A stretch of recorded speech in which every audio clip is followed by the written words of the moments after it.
우리 역대상 6장 1절에서 81절 말씀을 가지고 역전의 삶이라는 제목으로 하나님 말씀 나누겠습니다. 성경은 역전의 책입니다. 노예로 끌려갔던 요셉이 애굽의 총리가 되었죠. 목동이었던 다윗이 기생의 아들이었던 사사 입다가 포로로 끌려갔던 다니엘이 다 주님 안에서 역전의 삶을 살았습니다. 거지 나사로와 예수님의 12 제자들도 마찬가지죠. 역전의 주인공들이었습니다. 시작은 별 볼 일 없고 미약했지만 나중은 누구보다 창대한 인생이 되었습니다. 누구보다 예수님이 역전의 주인공이십니다. 예수님은 이스라엘의 작은 마을 나사렛이라는 곳에, 그것도 방이 아니라 한 마구간에서 낮고 천한 모습으로 태어나셨죠. 그리고 그렇게 사셨죠. 그러나 그분은 사망 권세를 이기시고 부활하심으로 모든 이름 위에 뛰어난 이름이 되셨고 모든 인생의 구세주가 되셨습니다.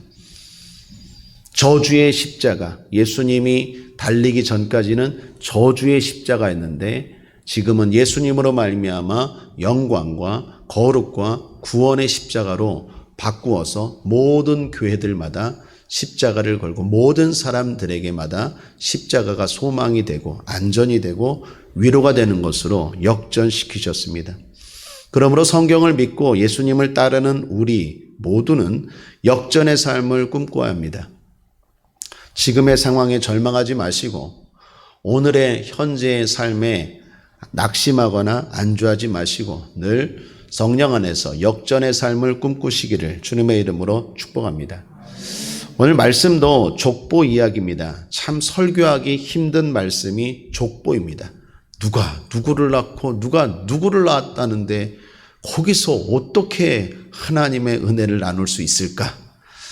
그러나 그럼에도 불구하고 하나님이 주시는 은혜가 있다라는 것입니다. 그 은혜를 저는 오늘 역대상 6장 이 족보에서 역전이라는 측면에서 여러분들과 살펴보고자 합니다. 오늘 말씀은 레위 지파의 족보입니다. 레위 지파는 겉보기에 대단히 약한 지파였습니다. 일단 그들에게는 땅이 없었습니다. 여호수아가 가나안 땅을 정복하고 분배할 때 레위 지파에게는 땅을 주지 않았습니다. 그들이 가진 땅이라고는 도피성이 전부였습니다. 다시 말하면 각 지파 속에 작은 도피성 몇 개를 만들었는데 그들이 거기에 거주하게 했습니다. 그게 전부였습니다. 이처럼 땅이 없었기 때문에 레위 지파는 대단히 연약해 보였습니다. 또한 그들은 다른 12 지파가 바치는 드리는 11조와 성전세 등으로 먹고 살아야 했습니다. 즉 다른 지파들에게 의존적인 삶을 살아야 했다라는 것입니다. 문제는 다른 지파들이 일을 잘 내지 않는 경우가 많았다라는 거예요. 특별히 나라가 힘들고 어려울 때는 무엇보다도 이것부터 안 내었습니다. 그래서 이 레위 지파는 대단히 가난하고 힘들고 삶이 초라했습니다. 약했죠. 이들이 이렇게 된 데에는 하나님께서 구별되어 바쳤기 때문입니다. 이스라엘이 출애굽한 직후에 하나님이 모세를 시내산으로 부르시죠. 그리고 율법을 주십니다. 율법을 받은 이후부터 레위 지파는 하나님을 섬기는 일로 구별됩니다. 빼어냈어요. 누군가는 하나님과 백성들 사이에서 중재 역할을 집중적으로 할 사람들이 필요하게 됐는데 그 12 지파 가운데 레위 지파가 선별되었다라는 것입니다. 그래서 이들 레위 지파는 이스라엘의 12 지파에도 속하지 않았습니다. 대신 요셉에게서 낳은 두 아들, 즉 에브라임과 므낫세가 12 지파에 들어갔어요. 그래서 그 두 아들이 아버지 요셉을 대신해서 다른 삼촌들이죠. 삼촌들과 동등한 위치에서 두 지파를 형성하게 돼요. 그래서 결과적으로는 12 지파예요. 그러므로 여러분 시내산 이전의 12 지파와 시내산 이후의 12 지파는 조금 달라요? 시내산 이전까지의 12지파는 레위지파와 요셉지파가 들어가지만 시내산 율법 받은 이후의 12지파에는 레위 빠지고 요셉 빠지고 요셉의 두 아들이 대신 들어가요. 그래서 같은 12이지만 내용은 좀 달라요. 자, 이처럼 레위 지파는 땅도 없죠. 다른 지파가 드리는 물질 11조와 성전세로 살아야 되죠. 자기 12 안에도 들어가지 못해요. 대단히 약해 보이는 지파였습니다. 그런데 이 지파는 대단히 중요한 지파였어요. 일단 그렇게 말할 수 있는 증거로 성경의 분량을 보면 알 수 있습니다. 오늘 성경은 레위 지파에 대한 소개인데 역대상 6장 1장 전체를 할애하고 있어요. 그들이 어디에 어느 성읍에 거주했고 그들이 그 성읍을 취득하는 과정이 어땠고 그리고 분파별로 거주한 성읍 내역 등등등등 아주 자세히 설명하고 있습니다. 무려 81절이에요. 다른 지파들도 그렇지 않습니까? 라고 말할 수 있지만 그렇지 않습니다. 다른 지파에 비해서 최고로 길고 자세한 설명이 레위 지파입니다. 보통 다른 지파는 19절 내외예요. 특별히 납달리 지파가 경우에는 한 절이에요. 한 장 넘겨보실래요? 7장 13절 보십시오. 7장 13절. 납달리의 아들들은 야시엘과 구니와 예셀과 살로민이 이는 비라의 손자들아. 끝. 납달리 지파에 대한 족보를 설명하는데 한 절만 설명하고 끝이에요. 레위는 6장 한 장 전체 81절에 걸쳐서 설명하고 있는데 납달리는 딱 한 절이고 다른 지파들도 뭐 그렇게 길지가 않아요. 그러므로 레위 지파가 대단히 지금 중요하다는 게 성경이 보여주고 있는 의도입니다. 또한 성경의 위치를 보아도 그렇습니다. 우리가 4장부터 지금 역대상 4장부터 족보가 시작되었는데 제일 먼저 나온 지파가 유다 지파입니다. 야곱의 12아들 가운데 유다는 넷째인데 제일 먼저 그 지파의 족보가 소개됩니다. 왜 그렇습니까? 중요하기 때문이에요. 유다 지파가 왜 중요합니까? 유다 지파를 통해서 다윗과 예수님이 오세요. 그래서 유다 지파가 첫째가 아닌데도 제일 먼저 소개하고 있어요. 그 다음은 루벤. 루벤은 첫째입니다. 12지파 가운데 장자예요. 그러니까 루벤, 그와 더불어 요단 동편에 있는 지파들 므낫세 그리고 갓 지파 이렇게 설명하고 있죠. 그리고 나서 오늘 6장이 레위 지파입니다.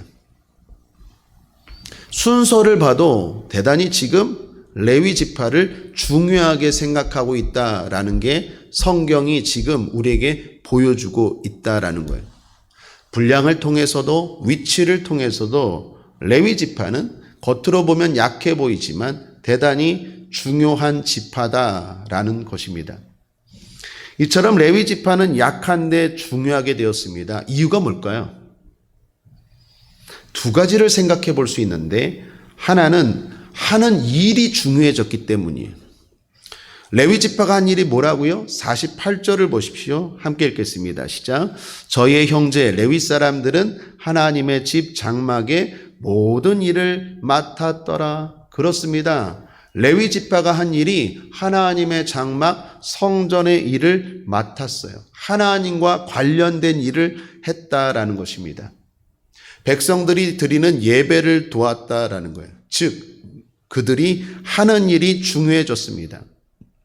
그들이 하는 일은 경제적인 일도 아니고 군사적인 일도 아니었습니다. 영적인 일이었습니다. 그러나 이 영적인 일이 다른 무엇보다도 훨씬 더 중요한 일이 되었습니다. 여러분 왜 그렇습니까? 하나님이 도와주셔야 경제도 잘 되는 거고 전쟁도 승리하는 거 아니겠습니까? 아니 하나님이 안 도와주셔도 경제가 잘 되고 전쟁에서 승리할 수 있지만 그건 진정한 축복이 될 수 없다고 했죠. 하나님 없는 성공은요 성공이 아니에요. 그거는 타락을 향한 빠른 지름길이에요. 하나님 없는 돈을 가진 사람들 생각해 보십시오. 그 돈을 가지고 어떻게 하면 죄를 더 많이 지을까? 어떻게 하면 더 쾌락으로 살까? 그런 거 생각하지 얼마나 다른 사람을 도와주고 얼마나 하나님 앞에 영광되는 일에 이 물질을 사용할까 생각 안 하죠. 그러므로 하나님 없는 잘됨은요, 그건 축복이 아니라 오히려 화가 되는 거예요. 그러므로 영적인 일이 대단히 중요합니다. 이 중요한 일을 누가? 레위 지파가 했어요. 그 일을 함으로 말미암아 레위 지파가 중요해졌다라는 것입니다. 사랑하는 여러분, 하나님 앞에 사람은 모두 다 소중합니다. 그런데 그가 하는 일로 인하여 사람은 나뉘어진다는 거예요. 어떤 사람은 참으로 가치 없는 일을 합니다. 그래서 자신을 평가절하시키는 분이 계세요. 그런데 어떤 사람은 가치 있는 일을 함으로 스스로의 가치를 높이죠. 자신을 평가절상합니다. 하나님 나라의 일은 가치 있고 중요한 일이에요. 그러므로 내가 하는 일이 하나님의 일이 되어야 합니다. 하나님의 일을 했기 때문에 가치 있고 중요한 일을 했기 때문에 그 레위 지파가 중요해졌다라는 거예요. 여러분, 그렇다고 오해하면 안 됩니다. 꼭 성전에서 하는 일만 하나님을 위해 일하는 것은 아니에요. 세상에서 하는 일도 얼마든지 중요한 일이 될 수 있습니다. 대표적으로 유다를 보십시오. 예수님 야곱의 12지파 가운데 유다 지파가 제일 어쩌면 중요한 지파라 그랬죠. 왜요? 예수님이 유다 지파로 왔기 때문에. 유다가 그래서 제일 먼저, 넷째지만 제일 먼저 소개된다고 했죠. 유다는 성전의 일을 하지 않았어요. 그런데도 제일 중요한 지파가 될 수 있었잖아요. 그러므로 요지는 이겁니다. 저와 여러분이 세상에서 하는 모든 일들이 얼마든지 중요하고 가치 있는 하나님의 일이 될 수 있어요. 어떻게? 하나님을 의지하고 하고 하나님의 영광이라는 목적을 가지고 하면 그 일이 거룩한 일이 되는 거예요.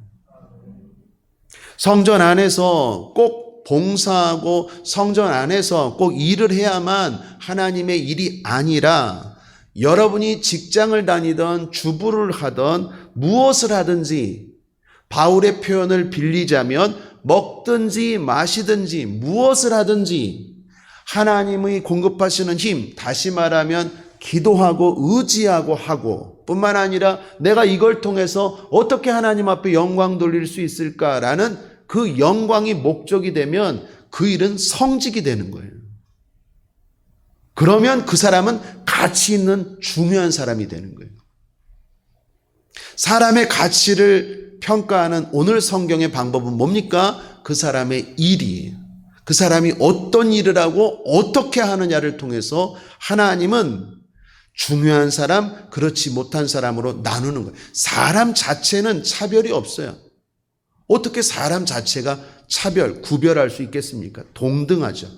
그런데 어떤 사람은 그 하는 일을 가치 없는 일에 목숨 걸어요. 그러면 그 사람의 가치가 떨어지는 거예요. 어떤 사람은 똑같은 일을 해도 똑같은 24시간 가치 있는 일을 해요. 그러면 그 사람 자체의 가치가 올라가는 거예요. 그러니까 일 때문에, 그 사람이 하는 일 때문에 그 사람의 가치가 달라졌어요. 레위 지파는 가치 있고 중요한 하나님과 관련된 일을 해야 했기 때문에 하나님을 생각하고 하나님을 의지하고 그 일을 감당함으로 중요한 사람이 되었다라는 거예요.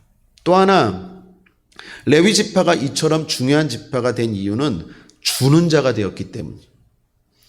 세상에서는 많이 받아야 중요한 인물로 생각하죠. TV에서 가끔 스포츠 선수들이 연봉 협상을 합니다. 그때 운동을 잘하는 선수들은 꼭 팀 내 최고 연봉, 구단 내 최고 연봉을 요구하죠. 왜 그렇습니까? 돈보다 그것이 자신의 가치를 증명하는 일이 되기 때문이에요. 내가 우리 팀에서 가장 최고로 연봉을 많이 받아. 무슨 말입니까? 내가 가장 중요한 선수라는 것을 보여주는 거죠. 그래서 최고의 금액, 많은 것을 요구하죠. 세상은 그렇습니다. 그러나 하나님은 그렇지 않아요? 하나님에게는 많이 받아야 중요한 사람이 아니라 많이 주는 사람이 중요한 사람이에요. 오늘 레위 지파가 우리에게 주는 두 번째 메시지. 레위 지파는 앞서 말한 것처럼 가난해요. 가진 것도 없어요. 오히려 남이 주어야 살 수 있는 사람이지만 레위 지파가 중요한 지파가 된 건 그들은 늘 베푸는 일을 해요. 여러분, 예수님도 사도행전 20장 35절 하반절 말씀에 이런 말씀하시죠. 주 예수의 친히 말씀하신 바 주는 것이 받는 것보다 복이 있다 하심을 기억하여야 할지니라. 주는 자가 받는 자보다 복이 있대요. 그게 하나님 나라의 법칙이고 하나님의 관점이에요. 세상은 제일 많이 가진 자를 중요하게 생각하지만 하나님 나라에서는 절대로 그렇지 않아요. 반대예요. 얼마나 많이 베풀고 나누는지 그 사람이 중요한 사람이에요. 오늘 레위 지파도 그렇습니다. 소유는 적었지만 하는 일이 주로 주는 일이에요.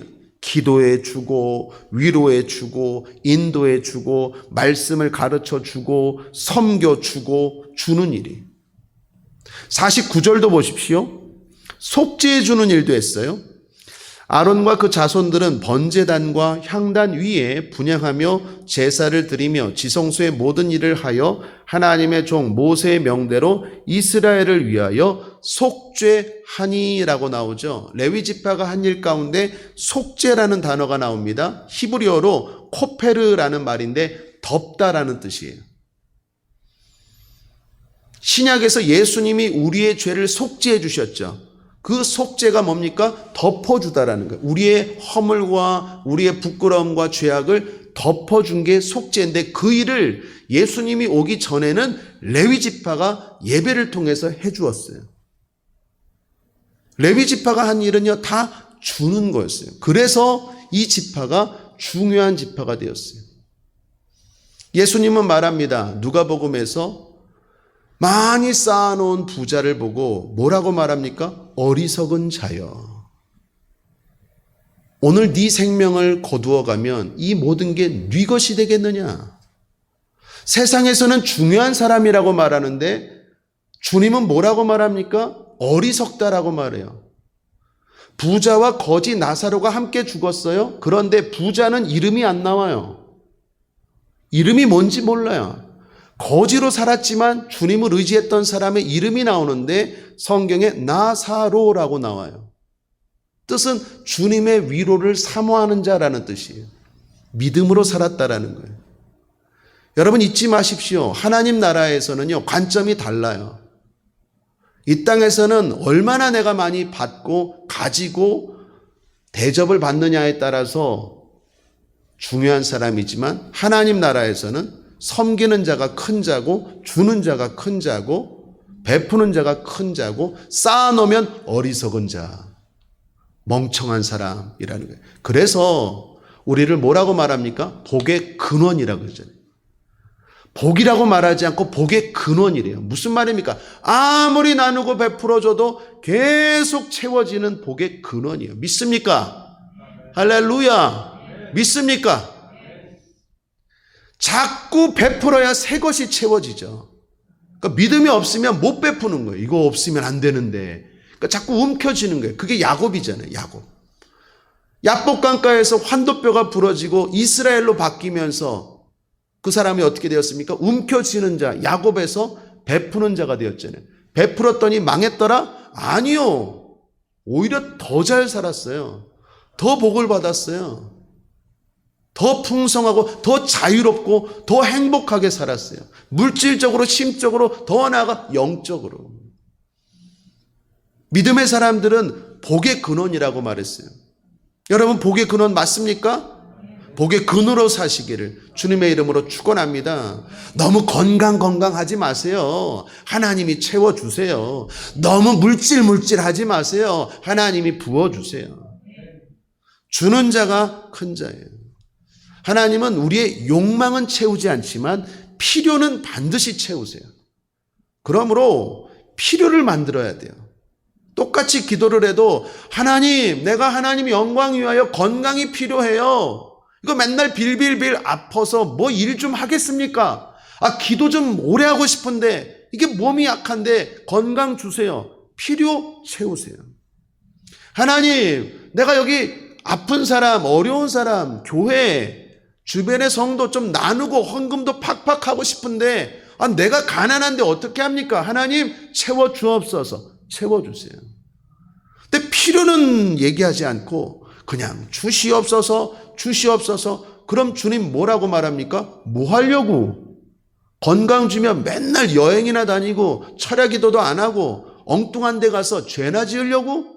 안 주시죠. 욕망이 아니라 필요를 채우세요. 그러므로 필요를 만들어야 돼요. 늘 주는 자, 베푸는 자. 그래서 하나님이 늘 신선한 것들로 채우시는 그러한 은혜와 축복의 큰 사람 되기를 주님의 이름으로 축원합니다. 레위 지파는 영적이든 심적이든 물질적인 측면이든 베푸는 자, 그런 의미에서 부자가 됐어요. 사랑하는 여러분, 우리 모두 부자가 됩시다. 옆 사람과 서로 한번 인사하겠습니다. 부자 되세요.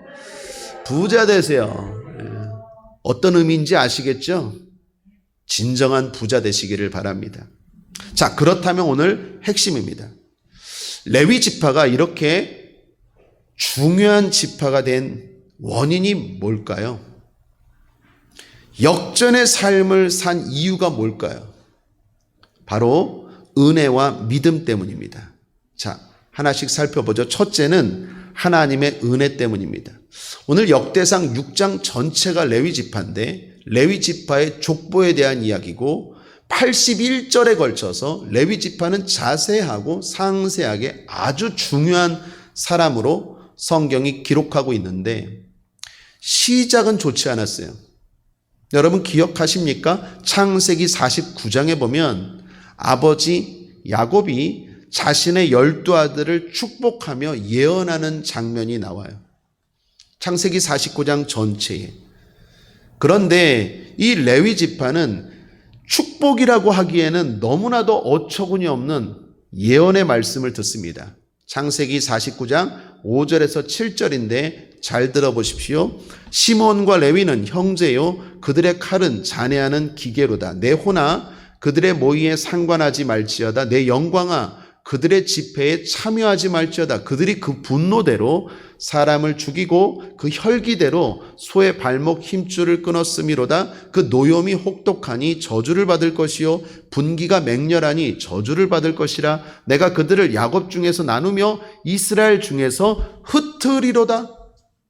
아버지가 죽으면서 12아들을 하나하나 축복했는데 이 레위 지파는 이게 축복이라고 하기에는 너무 맞지가 않아요. 거의 저주에 가까운 말씀을 받았어요. 야곱이, 아니 그 배후에 하나님이 그렇게 예언한 이유는 있습니다. 바로 디나 사건 때문이었어요. 누이였던 디나가 세겜 족속에게서 성폭행을 당합니다. 그때 이 레위 지파하고 그리고 시므온 지파가 어떻게 해요? 혈기를 참지 못하고 세겜 족속 사람들을 완전히 진멸시켜버려요. 내 동생을 감히 건드려? 이것들. 그래서 세겜 족속을 완전히 그냥 칼로 다 죽여버려요. 그래서 야곱의 아버지 야곱과 그 가문이 큰 위기를 만나요. 지금 그때 사건으로 말미암아 아버지가, 아니 하나님이 아버지 야곱을 통해서 레위와 시몬은 잔해하는 칼이로다, 혈기가 많다, 뭐 이러면서 어떻게 해요? 다 흩어버리로다 라고 말해요. 이건 축복 기도라고 보기에는 참 어렵죠. 여러분, 제가 여러분들을 축복 기도하는데 목사님 기도해 주세요 그러는데 제가 여러분들을 향해서 혈기가 많아서 너는 흩어질지어다, 너는 혈기가 아주 짱이다, 뭐 이러면은 여러분 좋아하겠습니까? 아멘 합니까? 왜 이래, 내가 괜히 오늘 기도받았네 이러지 않겠어요? 그 지금 레위가 그렇게 기도받은 거예요. 아버지한테. 아주 다혈질적인 사람이에요, 레위가. 자, 그런데 이걸 잘 생각해 봐야 돼요. 왜 하나님이, 왜 아버지 야곱이 이렇게 기도해 주었을까? 사실 생각해 보십시오. 아무리 화가 난다도 죽기 전에 자식을 저주하는 아비가 어디 있겠습니까? 더욱이 야곱은 하나님의 사람, 이스라엘로 변화된 하나님의 사람인데 더욱이 하나님이 저주를 했겠습니까? 이거는 시몬과 레위에게는요, 은혜예요. 축복이에요. 왜요? 얘들은 혈기가 많아서 뭉치면 어떤 사고를 칠지 몰라. 그래서 하나님이 흩어버린 거예요. 흩어버린 거예요. 흩어버려서 어떻게 해요? 이스라엘 12지파 속에 살았어요. 다른 지파들은 갓 지파는 갓 지파끼리, 루벤 지파는 루벤 지파끼리 모여 살았는데 이 레위 지파는 12지파 속에 흩어버린 거예요. 왜? 뭉쳤다 하면 얘네들 뭐 할지 모르니까. 그런데 이 12지파 속에 들어가서 이 레위 지파가 선한 영향력을 발휘했다라는 거예요.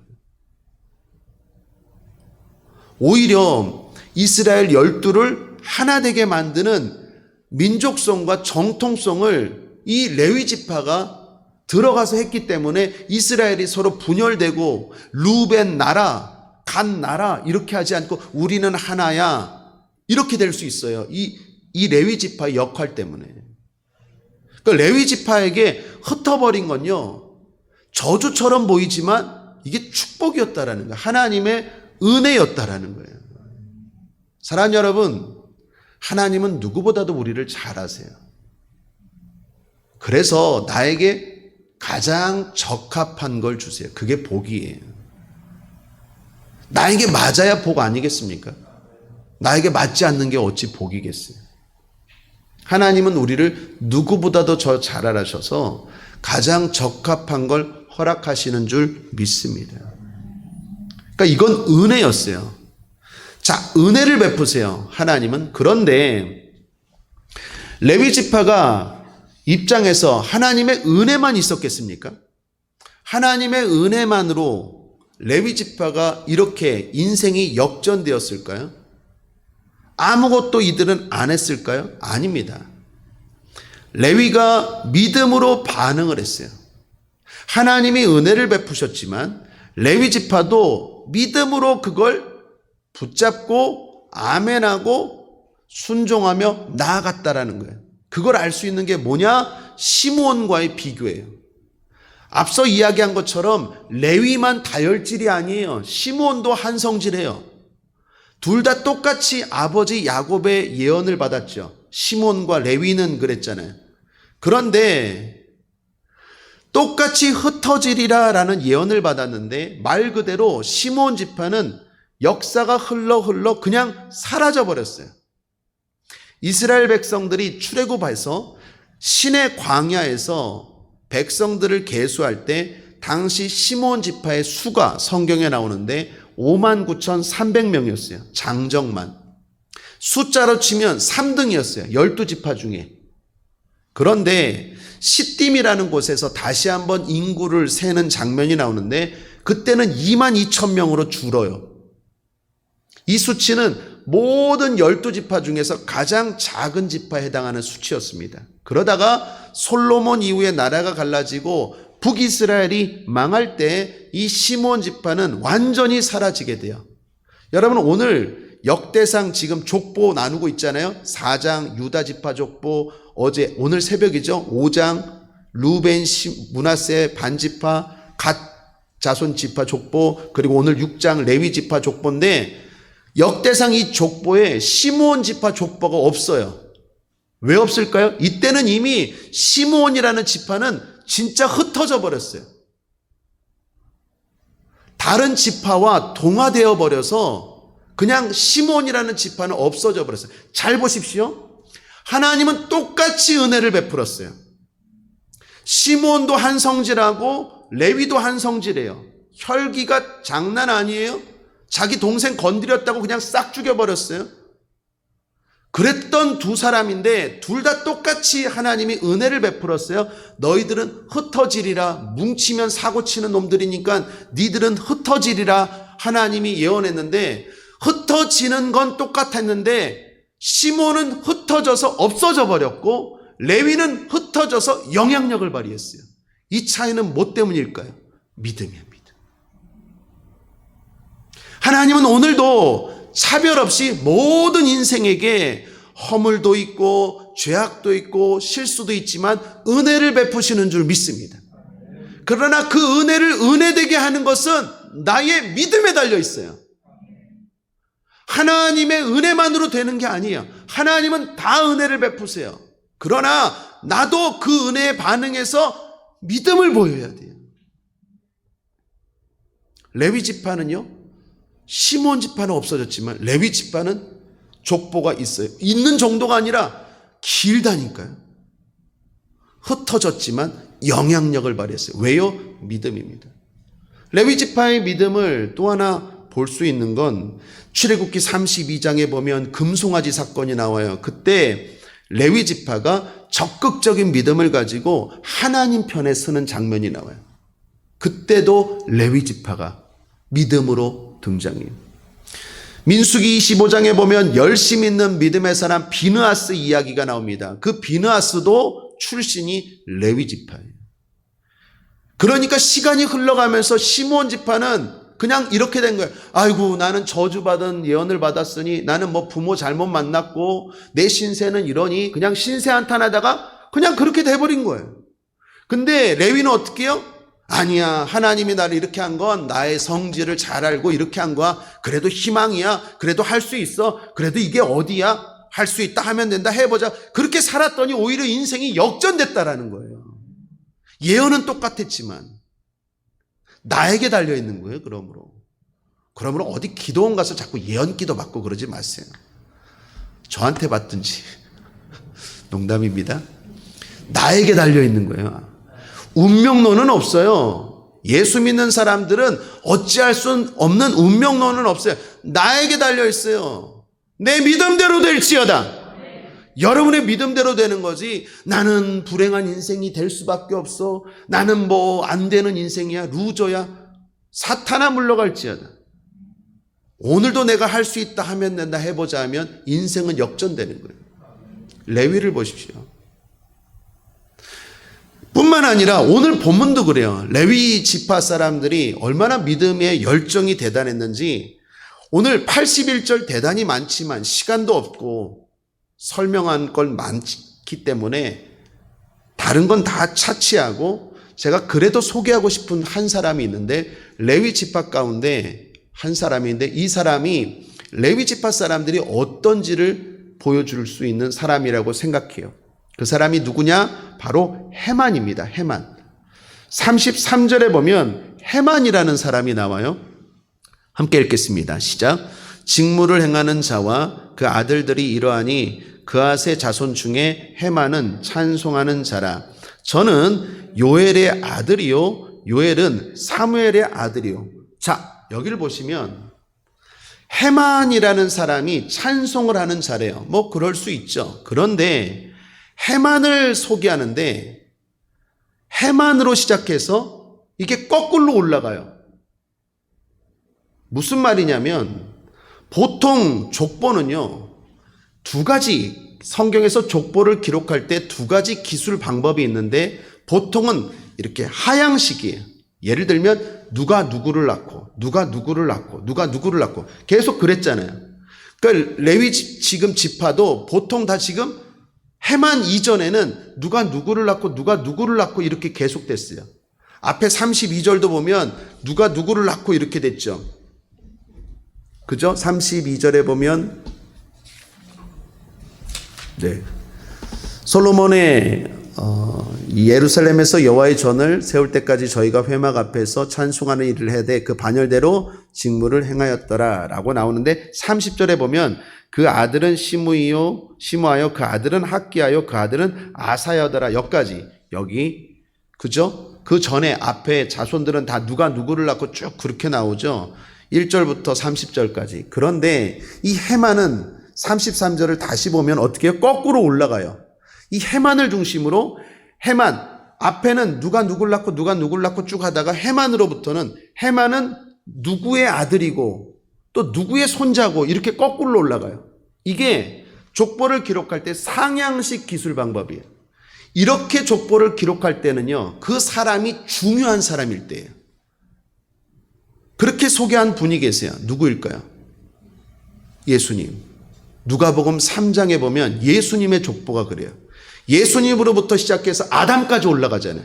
그러니까 아담으로부터 시작해서 예수님으로 오는 게 아니라 예수님이 중요한 분이에요.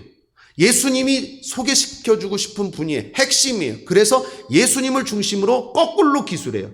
예수님은 누가 조상이고 그 조상 요셉의 아들 요셉에게서 낳고 요셉은 또 누가이고 그 위가 누구고 그래서 아담까지 올라가잖아요. 해만이 지금 그래요. 해만이라는 사람을 중심으로 21대까지 지금 거꾸로 올라가고 있어요. 왜 그럴까요? 그냥 찬송하는 자가 아니라 아주 성령 충만하게 하나님이 기뻐하는 믿음의 아들이었다라는 거예요. 이 족보가 지금 은연중에 우리에게 주는 메시지입니다. 자, 여러분, 오늘 이 레위 지파의 족보가 우리에게 보여주는 게 뭐예요? 믿음이 얼마나 중요한지를 보여줘요. 시작은 대단히 불행했어요. 초라했어요. 어제 야베스처럼 시작은 고통. 역대상 4장의 야베스처럼 시작은 불행이었어요. 그런데 이 레위는 어떻게 해요? 인생이 역전됐어요. 어떻게? 하나님의 은혜로? 은혜만이 아니에요.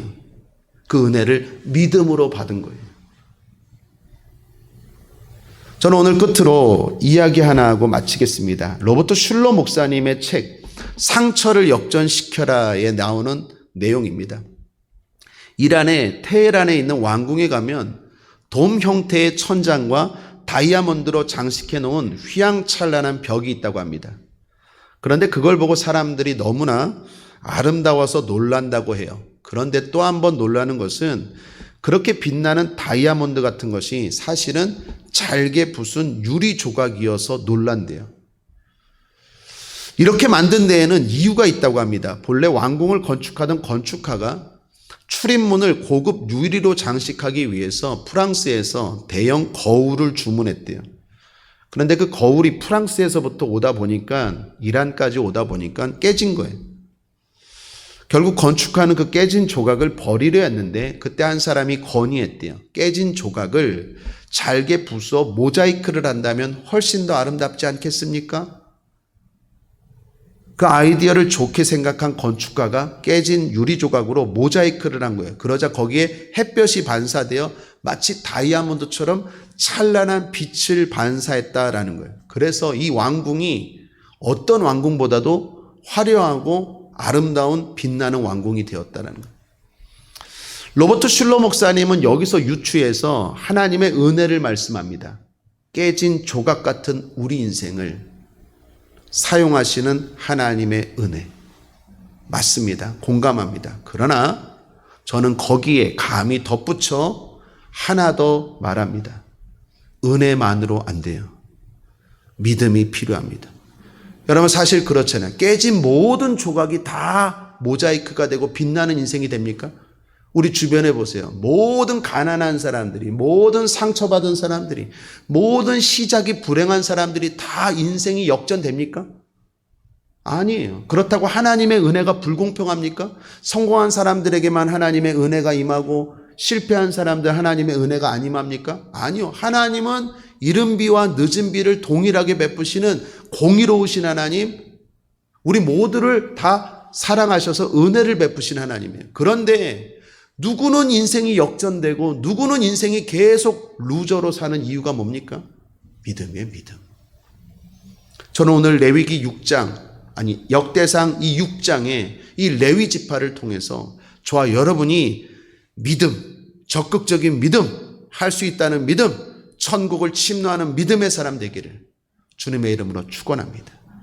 믿음이 얼마나 중요한지를 알고 오늘도 환경 탓하지 말고 상황 탓하지 말고 과거 탓하지 말고 출신 탓하지 말고 배경 탓하지 말고 오늘도 은혜를 베푸시는 하나님의 그 은혜에 힘입어 나도 주여 아멘 감사합니다 해보겠습니다 하면 됩니다 해보자 그런 생각으로 나아갈 때 그 인생이 역전되는 거예요. 하나님의 은혜로만 되지 않아요. 그걸 믿음으로 붙잡는 우리 국제한문역의 모든 성도들 되셔서 역전의 삶을 사시기를 주님의 이름으로 축원합니다. 말씀을 정리합니다. 레위 지파는 역전되었습니다. 저주받은 인생이었지만 가장 중요한 인생 중 하나로 역전되었습니다. 레위 지파처럼 성도의 삶도 역전의 삶입니다. 언제든지 얼마든지 어디서든지 누구나 역전될 수 있습니다. 우리가 붙드는 십자가, 우리가 믿는 주님이 역전시키는 분이기 때문입니다. 그분이 우리에게도 은혜를 베푸십니다. 그러므로 중요한 것은 우리도 레위 지파처럼 믿음으로 반응해야 한다는 것입니다. 역전된다는 믿음, 할 수 있다는 적극적이고 긍정적인 믿음으로 역전 인생 사시기를 주님의 이름으로 축원드립니다. 기도하시겠습니다. 하나님, 오늘도 은혜를 베풀어 주시니 감사합니다. 나 같은 죄인을 불러주시고 자녀 삼아주시고 용서해 주시니 감사합니다. 수많은 실수와 허물에도 불구하고 합력하여 선으로 만들어 주시니 감사합니다. 그 은혜에 힘입어 그 은혜에 부응하여 우리도 믿음으로 살겠습니다. 그 은혜에 부응하여 우리도 믿음으로 말하고 믿음으로 행하겠습니다. 주님, 시작은 안 좋았지만 계속해서 좋아지는 역전 인생 되게 하여 주옵소서. 우리 성도님들 갈수록 좋아지게 하여 주옵소서. 희망을 가지고 낙심하지 않고 도전하여 역전 인생 살 수 있도록 축복하여 주옵소서. 감사드리며 예수님의 이름으로 기도했습니다. 아멘.